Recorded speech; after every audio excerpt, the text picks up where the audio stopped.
Good morning children. सबसे पहले आप सभी बच्चे रोज की तरह अपना अटेंडेंस बना लें और इसे बनाने का प्रोसेस आप सभी बच्चों को पता है। बस इसी प्रोसेस के अकॉर्डिंग अटेंडेंस बनाइए, फिर हम लोग आज की पढ़ाई शुरू करेंगे। सभी बच्चों का अटेंडेंस बन गया होगा तो सभी बच्चे बुक ओपन कर लेंगे, पेज नंबर 15 है ना, जो कि हम लोग पढ़ रहे थे। सॉरी, चैप्टर 15 पेज नंबर आप 118 यानी कि 118 पेज नंबर ओपन कर लीजिए। ओके, तो पढ़ाई शुरू करने से पहले मैं जो बात आप लोगों को रोज़ बोलती हूँ उन बात को फिर से रिपीट कर दूँ, फिर हम लोग आज की पढ़ाई शुरू करेंगे। कि जो बच्चे ऑनलाइन क्लास में प्रेजेंट नहीं रहते हैं वो बच्चे प्रेजेंट रहा करें, और जो बच्चे प्रेजेंट रहते हैं तो वो बच्चे दूसरे बच्चे यानी कि अपने क्लासमेट्स, अपने फ्रेंड्स को प्रेजेंट रहने के लिए बोला करें। और प्रेजेंट रहने का मतलब है कि आपकी क्लास की वीडियो जितनी देर की होती है उतना पूरा देर तक आपको वीडियो देखना है, और वीडियो के दौरान आपके टीचर्स आपको जो भी बोलते हैं वो सारे स्टेप्स को आपको फॉलो करने हैं। क्लियर? और जिन बच्चों के पास अपनी बुक्स नहीं है वो बच्चे अपनी बुक्स परचेज करवा लें, क्योंकि आप इतने बड़े हैं, क्लास 3 के स्टूडेंट हैं, समझ रहे हैं और आपको पढ़ाई में क्या प्रॉब्लम आ रही है वो भी आप जान रहे हैं, तो अपने पेरेंट्स को बोलकर बुक परचेज करवा लीजिए। जिनके पास है उनके लिए नहीं, जिनके पास नहीं है मैं उन बच्चों को बोल रही हूँ। ओके, तो जिन बच्चों के साथ जो भी कमी हो रही है वो उस कमी को दूर करें और सही से क्लास में प्रेजेंट रहें, सही से अपनी लर्निंग करें। तो इन बातों पे ध्यान दीजिएगा और इन बातों को फॉलो करने की कोशिश कीजिए और ज़रूर फॉलो कीजिए।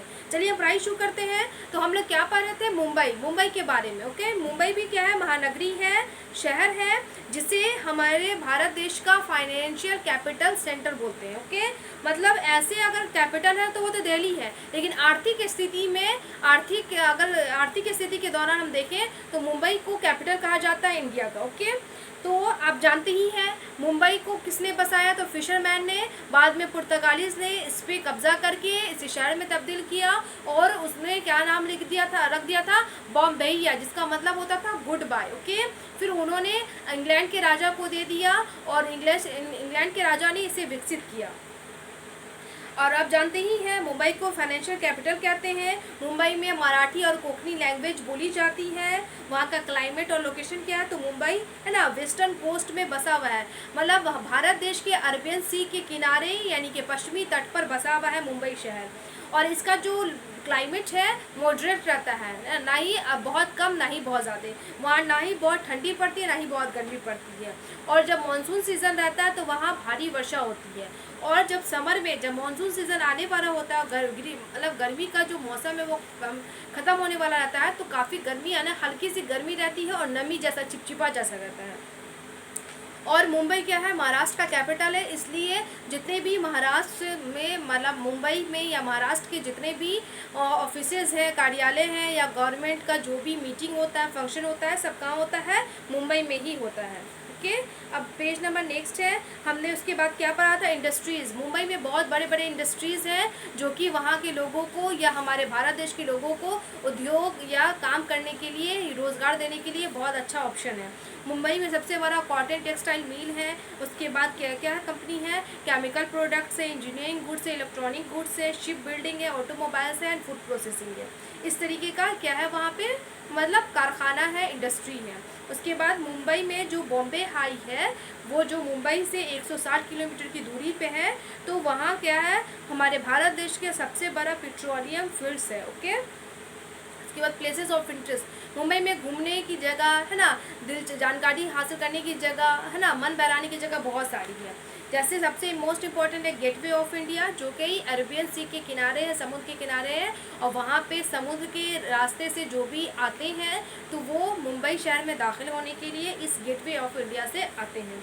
और वहाँ पे बहुत ऐसे फोर्ट है, किले हैं जो कि कॉमर्शियल है यानी कि व्यापारिक है, और कल्चरल है यानी कि सांस्कृतिक है। इसी तरीके से मुंबई में और क्या क्या चीज़ लोकेटेड है, स्थित है? तो बैंक्स है, ऑफिसेज है, थिएटर है, छत्रपति शिवाजी टर्मिनस है, जिसको पहले विक्टोरिया टर्मिनस के नाम से जाना जाता था।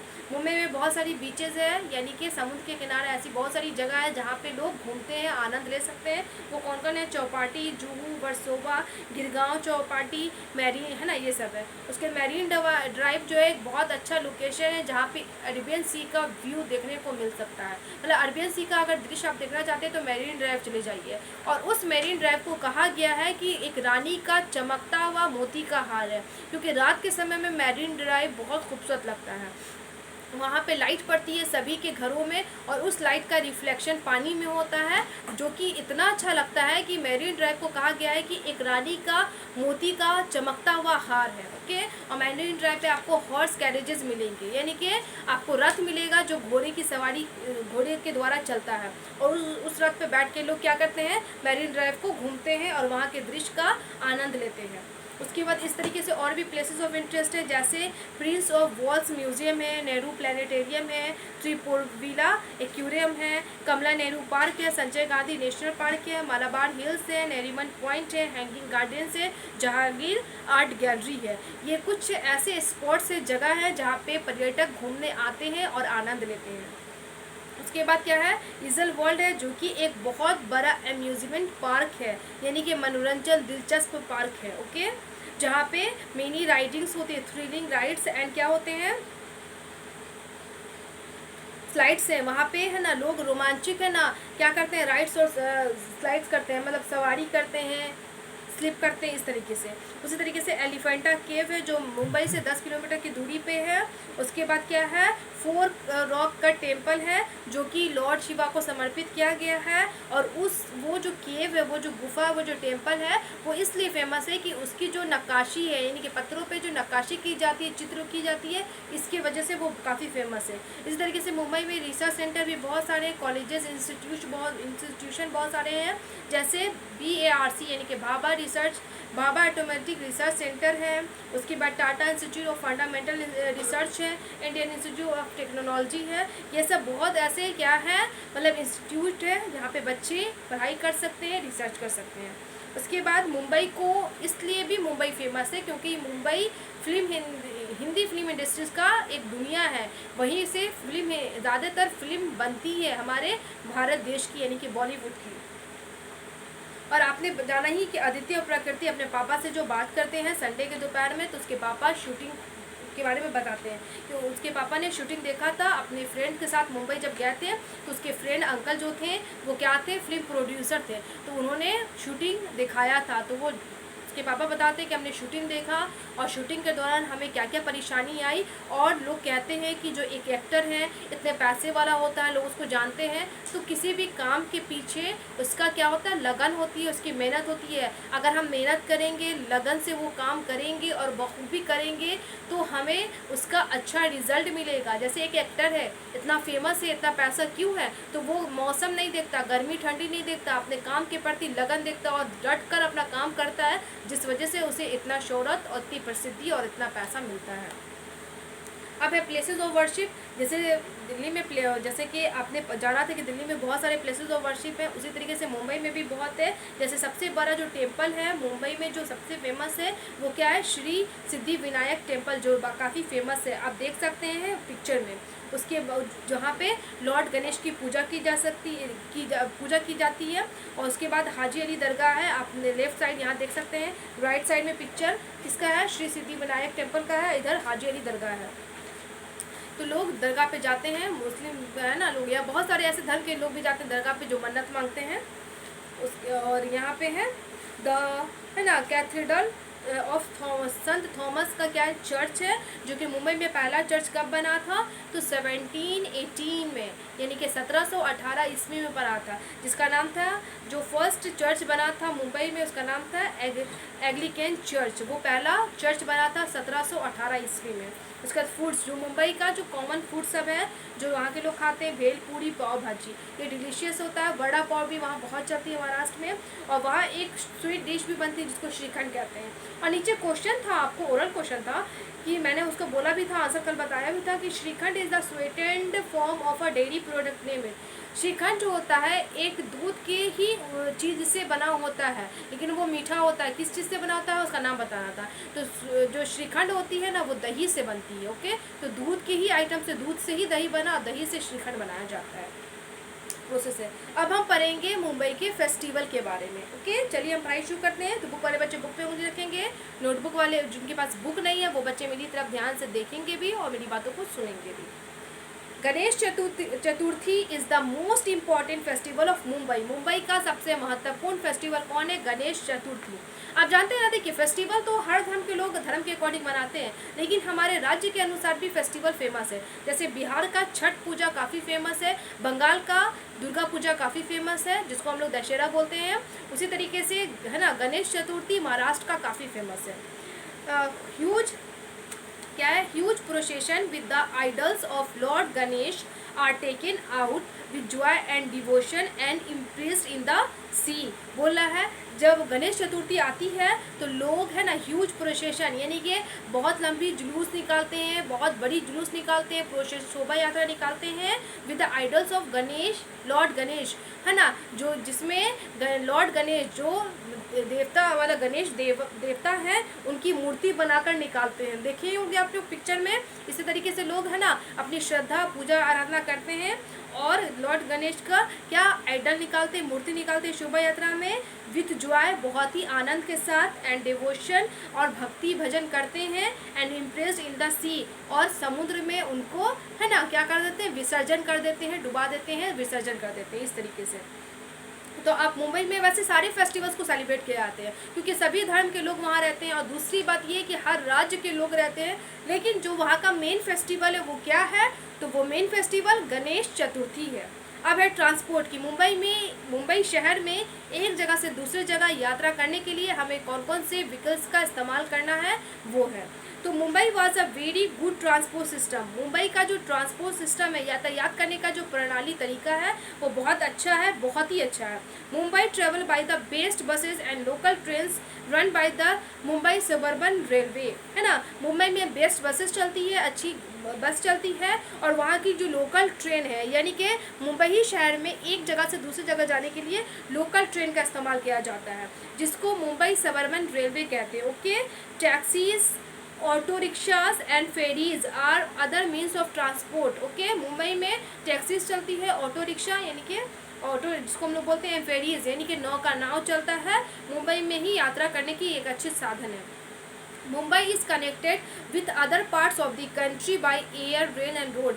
मुंबई दूसरे कंट्री के यानी कि भारत देश के दूसरे शहर में जाने के लिए, दूसरे राज्य में जाने के लिए मुंबई में बहुत सारे साधन हैं। जैसे एयर है, आप एयर के द्वारा यानी कि प्लेन के द्वारा जा सकते हैं। रेल यानी कि आप ट्रेन का यात्रा कर सकते हैं, या रोड सड़क के द्वारा जा सकते हैं। Mumbai Chhatrapati Shivaji terminal international airport is the busiest airport in south Asia. हमारे साउथ एशिया में जो छत्रपति शिवाजी इंटरनेशनल एयरपोर्ट है जो कि मुंबई में है वो बिजिएस्ट एयरपोर्ट है, यानी कि सबसे व्यस्त एयरपोर्ट है। मतलब इतना बड़ा है कि इस पर हर समय प्लेन हर जगह से आती है और जाती है, इतना बड़ा है। तो कौन सा है? जो मुंबई में है, Chhatrapati Shivaji international airport.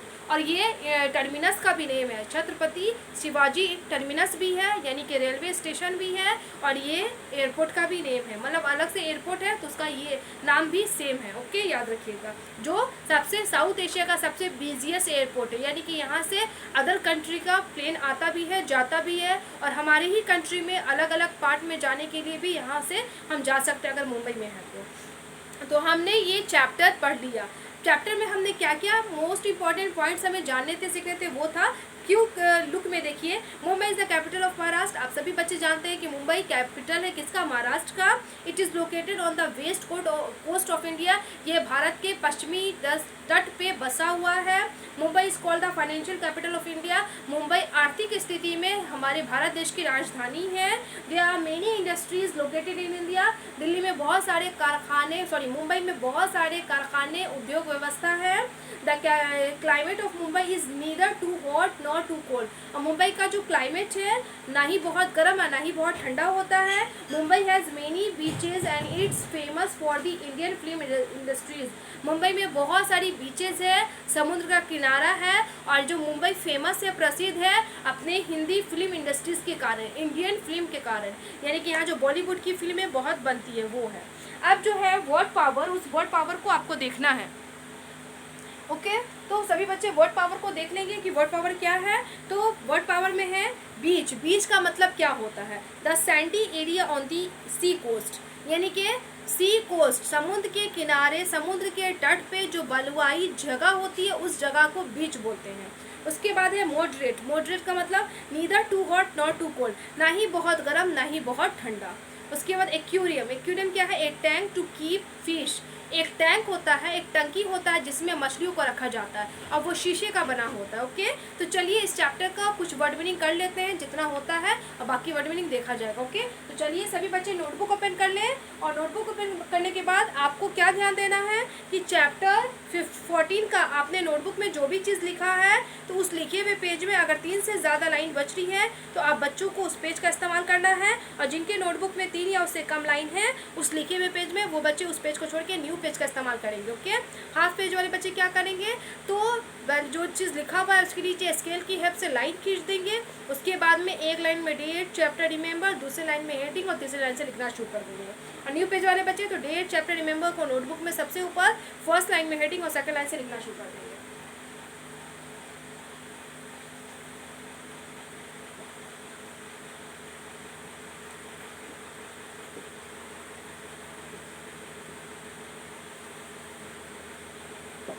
Word meaning remember. Okay,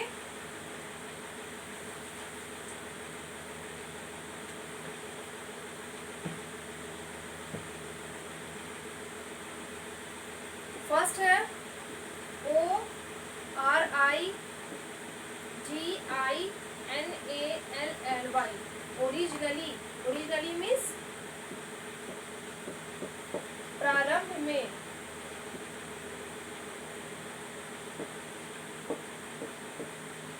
second है इनहेबिट, INHABITED,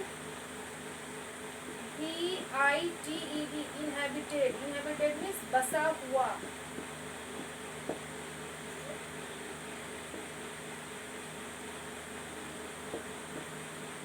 ओके, थर्ड है कॉन्टिग्यूस यानी कि पुर्तगाली।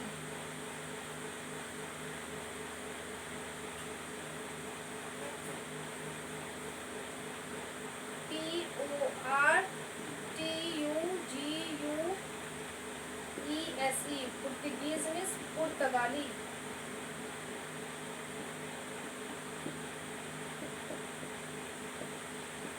ओके, फोर्थ है सेटलर, SETTLER।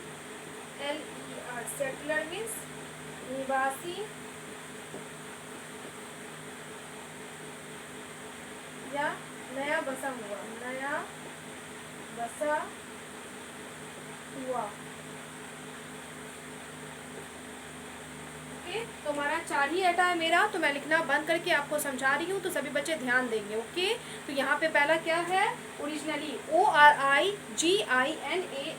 ओरिजिनली मीन्स प्रारंभ में, यानी कि शुरू में, शुरुआत में, आरंभ में। कहते सेकंड है inhabited, INHABITED, inhabited. Inhabited means बसा हुआ, मतलब स्थित है, बसा हुआ है लोग। उसके बाद है PORTUGUESE, पुर्तगीज। पुर्तगीज मीन्स पुर्तगाली, पुर्तगाल के रहने वाले लोगों को पुर्तगाली बोलते हैं। उसके बाद है सेटलर, SETTLER। सेटलर मीन्स निवासी या नया बसा हुआ। ध्यान से लिखिएगा, नया बसा हुआ।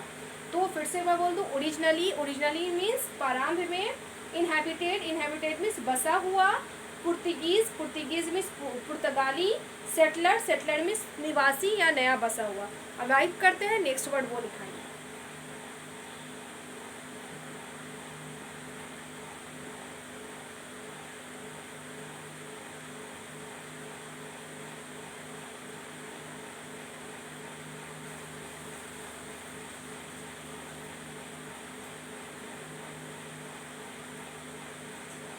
फोर हो गया है, अब 5 number. Harbour, HARBUR। Harbour means बंदरगाह।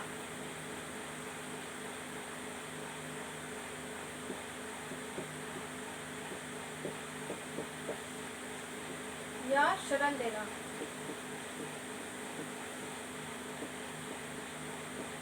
ओके, अब 6 नंबर है डेप्थ, DEPTH। डेप्थ मीन्स गहराई।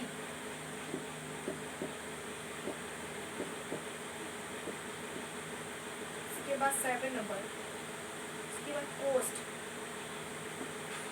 COAST, कोस्ट मीन्स तट। 8 एंकर, ANCHOR, एंकर मीन्स लंगर या सहारा।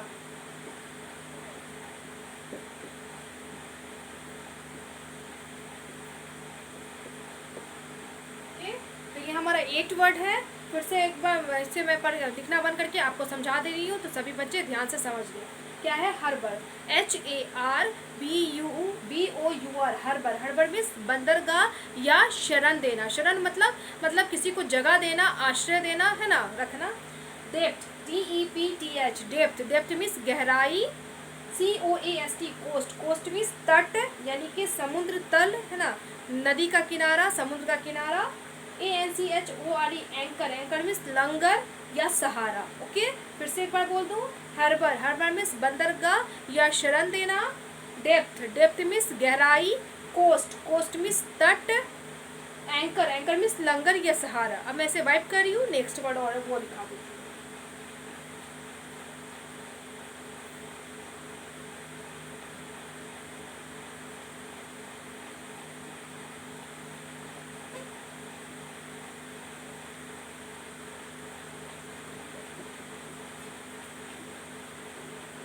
अब है 9 नंबर, फाइनेंशियल,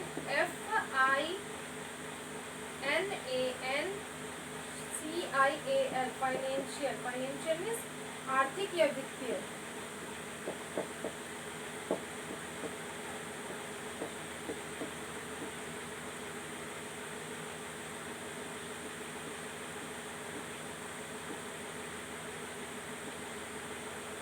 टेन,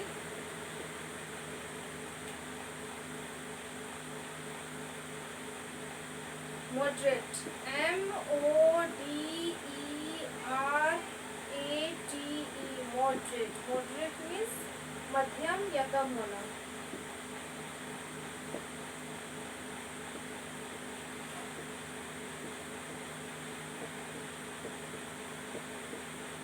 11,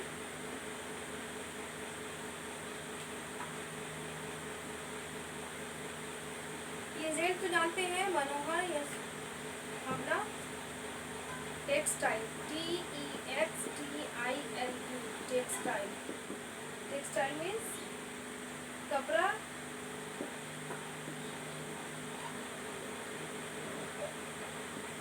कपड़ा या वस्त्र, या वस्त्र उद्योग भी होता है। ओके, इसके बाद 12, मील, MILL, मील। मील मीन्स कारखाना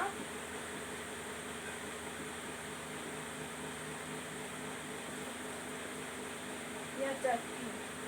ओके, तो आज इतना ही रहने दीजिए। ओके, मतलब कुल 12 वर्ड ही रहने दीजिए। ओके, तो मैं बढ़ा रही हूँ, क्या है समझा दे रही हूँ, तो सभी बच्चे ध्यान दीजिए। Financial, FINANCIAL, financial. Financial means आर्थिक या वित्तीय, यानी कि पैसा, धन दौलत। ओके, वो। मॉडरेट, MODERATE, मॉडरेट मीन्स मध्यम या कम होना। टेक्सटाइल, TEXTILE, टेक्सटाइल मीन्स कपड़ा या वस्त्र उद्योग भी होता है। ओके, तो वस्त्र मैंने लिखा है, या वस्त्र उद्योग भी आप लिख सकते हैं। और है 12 में मील, MILL, मील। मील मीन्स कारखाना या चक्की। देखिए, इस चैप्टर में बहुत सारे ऐसे वर्ड मीनिंग है, लेकिन आज मैं 12 ही लिखाती हूँ, तो सभी बच्चे इस 12 वर्ड मीनिंग को याद कर लेंगे। और बाकी बच्चे जिनके पास बुक है वो चैप्टर 15 को अगेन रीड भी कर लेंगे। ओके, तो एक बार फिर से समझा दूँ। फाइनेंशियल, फाइनेंशियल मीन्स आर्थिक या वित्तीय। मॉडरेट, मॉडरेट मीन्स मध्यम या कम होना। टेक्सटाइल, टेक्सटाइल मीन्स कपड़ा या वस्त्र। मील, मील मीन्स कारखाना या चक्की।